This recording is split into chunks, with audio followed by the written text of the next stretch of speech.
morning, everyone. Good evening and good afternoon to viewers from all walks of life. This is Desmos, and you're welcome to the channel of truth, enlightenment, freedom, and the channel of breaking empaths free.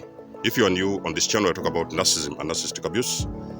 I talk about spirituality, and I talk about personal and self-growth. And if any of that resonates with you, I invite you guys to join us.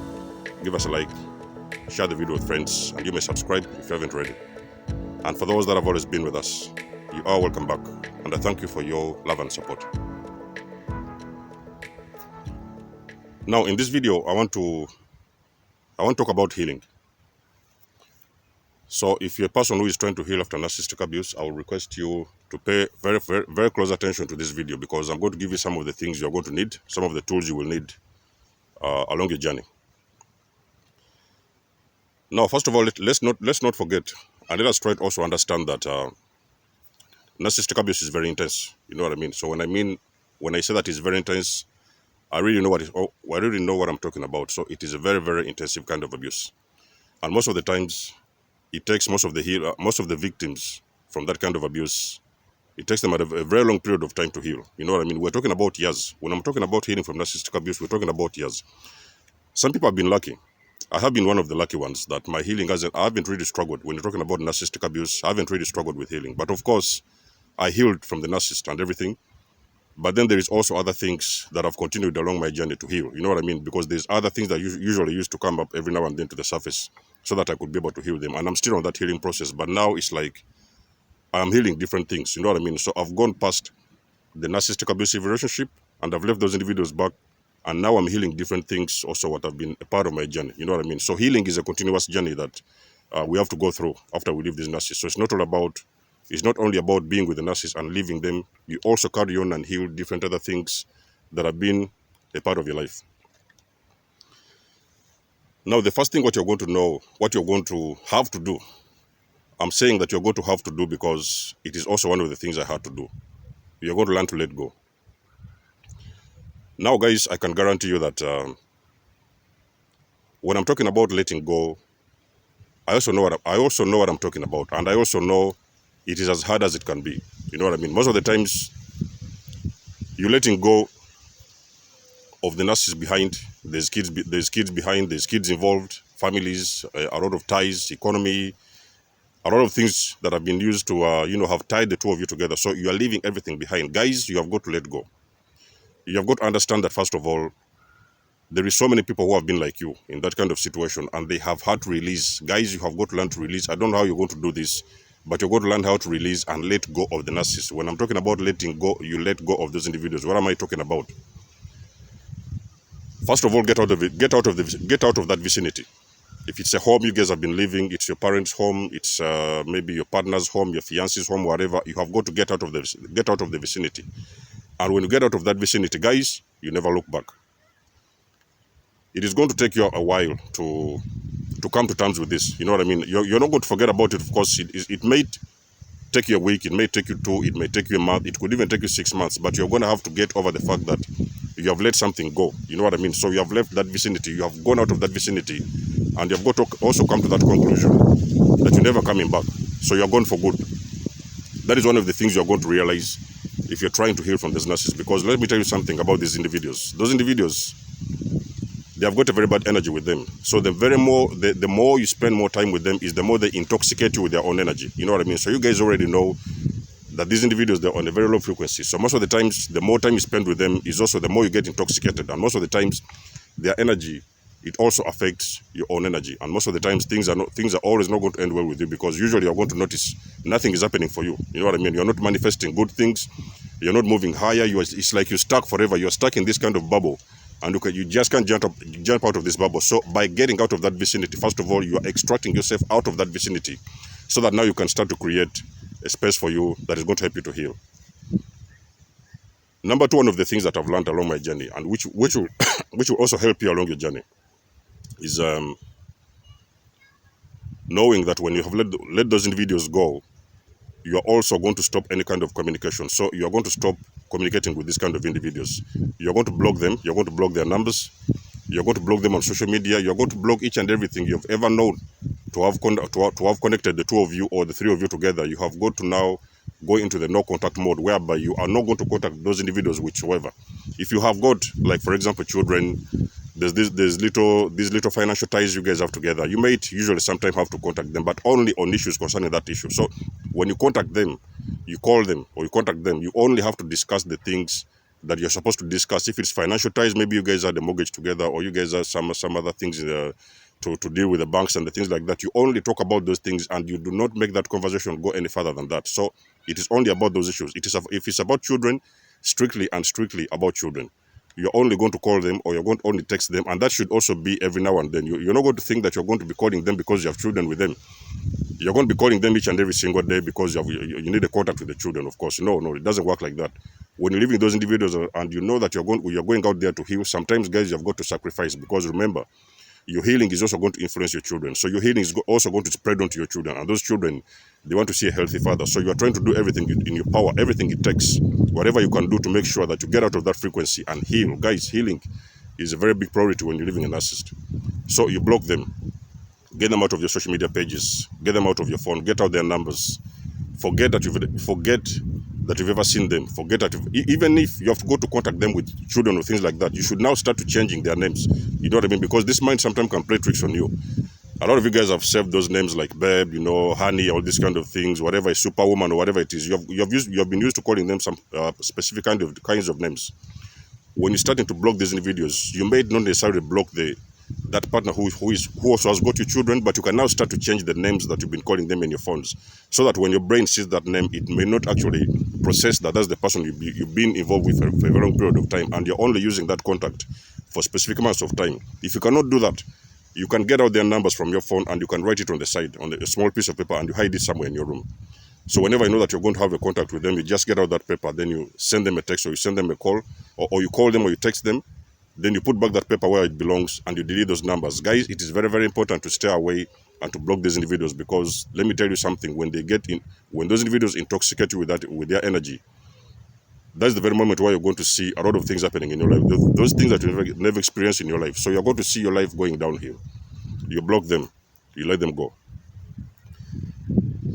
The third thing that you're going to do as a person who is healing after narcissistic abuse is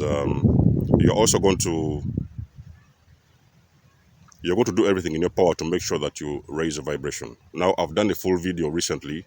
I've done a full video last year about raising your vibration. So anything you can do to raise your vibration. A lot of you guys have been seeing me most of the times. I'm out in the nature. I'm out in the park. You know what I mean? It doesn't mean that I cannot do videos at home. But it's because anytime I come in nature, you come out in nature, guys, you're going to have a different feeling, a feeling that you never experienced before. You make sure, if you live near the beach, you go take a very long walk on the beach, come out and sit in the nature. A lot of you guys can do sun gazing. If you're not yet up, if you're not there, if you're not yet there with the sun gazing, you cannot yet. There's a way you can do sun gazing, but it takes a lot of time. You know what I mean? It takes a lot of practice. So if you're not yet into that, you can do other things like grounding. You can do other things like going for a swim on the beach, going for a very long walk. Sometimes you have to remove your shoes and just take a very long walk on the beach. Anything you can do to connect, because connecting with nature also will bring you back into alignment with yourself. You know what I mean? So it sometimes kind of cleanses your body in a very much more spiritual way, and it's cleansing out of the toxins that have been caused by the narcissist. Now, apart from raising your vibration, you also have to remember that the narcissist is connected with so many different kinds of people. So the narcissist has got aunties, they have got relatives, they have got mothers, they have got fathers, they have got children. So you have got to know that when you're living the narcissist, you're not only living the narcissist, you're also living those people that are tied to them. So because you see, the thing with the narcissist, they also have this kind of extension. So they have different kinds of extensions around the people around them. So there's people that have been using all along during your entanglement. There's people that they've been using to pass on information, to spy on you, to stalk you, and all these kind of things. So when you're letting those individuals go, you have also got to know that you have got also let those people go. So when you're letting the narcissists go, you also release all the individuals that have been tied to them. So when I'm talking about deleting their numbers from your phone, I'm also talking about deleting the people that have been tied to the narcissist. Because when you let those individuals and you allow them to continue being a part of you, it is also going to happen that those individuals are going to keep on stalking you and getting more information from you, and then they're going to always pass it on to the narcissist. So you also release those other flying monkeys and whatever it is. So whichever person has been involved with the narcissist, everybody has got to go. Something else you have got to put into consideration, guys. It's very, very important for you to understand that the narcissist does not want you to heal. This is one of the first things. The first thing that helped me actually when I was living the narcissist is one of the first things that helped me to understand that this particular individual was demonic. You know what I mean? So this whole thing I've been fighting all along, it was a spiritual warfare, and the whole aim and the whole objective was to bring me down. You know what I mean? So I noticed also that this particular individual did not want me to heal. So you see, one of the things that you have got to understand, and the reason why most of the coaches around the world, they're always emphasizing you guys to go out there and stay no contact. So this is because most of the times when you have got contact with those individuals, they are coming back and sneaking up on you. Remember, these guys are dating somebody new already. They've already moved on to somebody. There's a new supply somewhere in the background. They will someone sneak up on you. All of a sudden, they're going to come around. Oh, I was just passing by. I came here to check on you. How are you feeling? And how are you doing? How are you carrying on? No, guys. Let me tell you something. Do not get it twisted. Those individuals are only coming around just to check, to get an update on your healing process. Because remember, guys, I can guarantee you something very important about the healing. The narcissist is spying on you, and they are trying to know how much have you healed and how much have you upgraded. Because remember, when you're healing, you're also upgrading, not only physically, but also mentally and spiritually. So when you're upgrading, you're not becoming that person that they want to date again. So that's why you see a lot of times the hoovers are coming in, because remember, you've done a very big upgrade, and you've done so much on yourself, and you've done so much work on yourself. So now what is happening is those individuals now, they're spying on you, and they're seeing how much have you moved on. You know what I mean? How better have you become? So when they notice that you become a better individual and a better human being, that's when you're going to see them now. They're sneaking back in and trying to come back in and hover you into those entanglements. That's the reason why it is very important for you guys to stay no contact. The narcissist, they do not want you to heal. Yes, they know that when you heal, of course, eventually, most of the time, you're breaking all these ties, these trauma bonds and everything when you're healing. But at the same time, they don't want you to heal. They want you to continue suffering. You know what I mean? So you can find sometimes whereby the narcissist, they're always interrupting your healing process. You know, you're out there, you're working on yourself, you're healing, you're doing all these kind of things, you're moving on, you're doing new things, you're doing everything with your life, the things that you've never done before. The narcissist is always coming around and interrupting. But even then, you manage to go ahead and forcefully heal, because you have got to forcefully heal, guys. When you're talking about healing after narcissistic abuse, you are going to heal by force. You know what I mean? And you're going to fully participate in this process, because a lot of times, most of the work I can talk about, like 90% is going to be done by you. You may sometimes have a coach. You might have a therapist, your favorite therapist, or the people like that. They may be sometimes helping you to heal. But most of the times, it is you who is going to put in the work. Because when you go to those individuals, they're only going to sit down with you.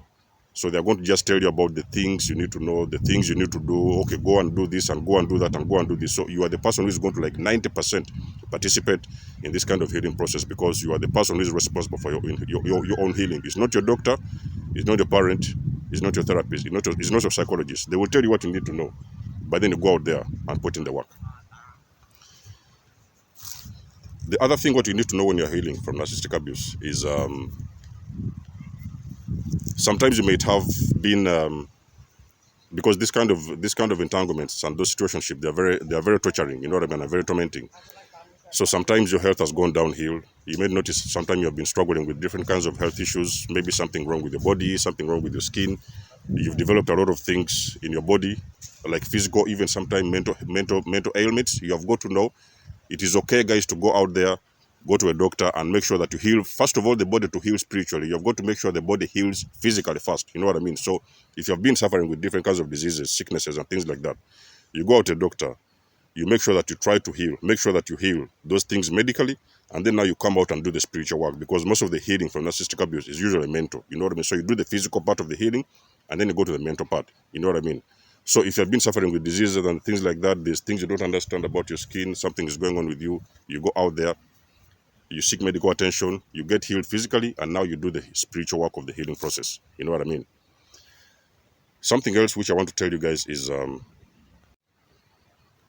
you're going to have to let a lot of belongings go. Now, when you've been with a narcissist, you've been sharing so many things together. You know, there's a bed you guys have been sleeping in, there's a car you've been driving, there is some of these little things that have been in the house that you've been using together. Now, most of the times, the secret is to release all those things, because remember, guys, everything, what I've told you in my videos, everything holds energy. So most of the times when you've been involved with a very toxic individual, remember, when you've been involved with a very toxic individual, you have also been involved with their own energy. So there's a lot of things you've been sharing together. You know what I mean? So this could be sometimes the things that bought you, some little presents, some little gifts or things like that. Now, guys, let me tell you something. It's one of the things I also learned along my journey, that I had to release a lot of those things. So most of the times when you see these little things, because you see these guys are very clever with love bombing. Normally when they're coming around to love bomb you, they'll come around and buy you a nice watch, they'll buy you shoes, they'll buy you a nice dress and the things like that. Let me tell you something, guys, there's nothing that is worth your life. You're going to release all those items and let them go. Because remember, guys, the brain doesn't work like that. When the brain looks at those items, there was a particular dress you guys went out for dinner and had the dinner, you know what I mean? There's a particular dress you wore, there's a particular jewelry, there's a little car they bought you, the things like that. Most of those times when you get involved and keep on using those things, they're always going to remind you of those particular individuals. And guys, I can guarantee you it is almost going to reactivate the trauma bond. Because you see, the problem is with the process of healing, it's like sometimes you feel as if you've healed to a certain degree, you know what I mean? So you've reached a certain level, you're starting to feel good, you're getting there, at least even you're getting there apparently. Out of the blue, you're going to go in your closet and you're going to open the closet and you see that dress the dress that the narcissist bought you at the previous Valentine's Day. And that is also going to reactivate the memories, and you're trying to get rid of the memories. So in this secret of healing, you are doing everything in your power to make sure that you get the memories out of your head. So by that also you're getting out of that energy whereby you're releasing a lot of those things that you guys used to share. It could be something simple things that remind you of the narcissist. You know what I mean? There was a dress you used to wear when you're going for a dinner. There was something they bought you on a birthday, the things like that. All those things, guys, I can guarantee you, those are just physical items. You can release them, guys. I can guarantee you at the end of your healing process, you're going to get something better in your life. So all in all, I want to say in this video that the healing is intensive. You know what I mean? First of all, the abuse itself is intense. And the healing is also a process. So you take the process step by step. You have got to be patient with yourself. And again, also another thing that I've noticed with the healing is that a lot of people don't understand that you cannot put a time limit to the healing process. You know what I mean? Because a lot of individuals heal differently. So there are some individuals who heal quicker than the others. You know what I mean? Some people heal in months.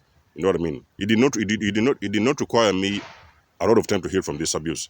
They usually the abuse that I struggled with when I was healing was the one of the family, the dysfunctional family. But when talking about the partners and the things like that, relationship, marriage, I did not really struggle with that. I really made sure that I do the work. I put in the work. So guys, when you see a person who has healed after narcissistic abuse, you really need to respect those individuals, because you have got to know those guys, they have done the work. You know what I mean? There's a lot of work being done in the background. And you have got to know you heal differently. Everybody heals at their own time. It may take you 2 years. It may take somebody 3 years. It may take some people 5 years. But again, the healing will happen as long as you put in the work and you follow the proper steps.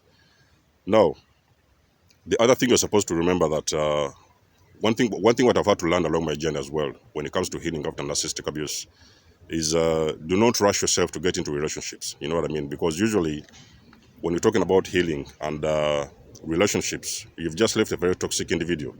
Now you've not done the work. You know what I mean? You can just think about this. You've not done the work. You've not worked on yourself. You've just been the same person that you used to be yesterday. You cannot just go and jump into a new relationship, because I can guarantee you guys, let me tell you something. You've been with a toxic individual. You've already been conditioned, and your energy is also vibrating in a very toxic way. So you are still going to attract the next narcissist. You know what I mean? It is only until you heal, you go out there and put in the work to heal. So when you're talking about these things like dating, relationships, going into new relationships, you give yourself time, guys. You give yourself time. There's no need to rush. Some of us have had to learn the hard way. You go out there, take time with yourself, understand yourself, really, really spend time with yourself, and really understand yourself on a very much more spiritual level and a deep level, and then heal. Now that's when you're going to be able to attract those individuals that are meant to be with you. You know what I mean? So forget about dating. Relax, take it easy, heal, mourn the loss of the narcissist, because like I've told you guys, when you're living those kind of relationships, it's like you've lost somebody, you've lost a loved one. So it's the same feeling you get when you've lost a loved one. So you go through the mourning, you allow yourself to mourn, you cry it out, you do whatever it is, you make sure that you spend time by yourself, and do not allow anybody to come into your life and try to be a good Samaritan. Oh, I'm a good Samaritan. How did that person cause you a lot of pain? How did this one do that? How did that one do that? You make sure that you leave everybody who is coming around as a good Samaritan. I can guarantee you most of the times, it could be 100% that those individuals, they're also narcissists in disguise. You know what I mean? Because they just sniff on the energy. They know that energy of an empath who is going through pain. So sometimes they're coming in around as good Samaritans. and they want to take it to the next level. Oh, you know what, because you've been suffering in that way, I'm going to do like this, I'm going to help you. Before you know it, guys, you're going back in that roller coaster, and you're going back in the same process, and it's going to happen again. So you allow yourself time, and you allow yourself time to heal. Everything happens for at a specific time, and everything happens for a reason. Be patient with yourself. You understand things are going to happen at the right time. So if there's something that I've not mentioned in this video, guys, of course, you can always leave us a link. What has been your healing process? Me personally, those are the things I've done. But if you're out there and there's something else you have done that I've not mentioned in this video, let us know in the comment section below. Until then, guys, it's been lovely to have you guys on board. I always love and appreciate your support. Book a session with me. Like, share, and subscribe. You can always donate and support to this channel if you want to. Other than that, much love and blessings, and I'll catch you in my next one. Desmos signing out. Peace.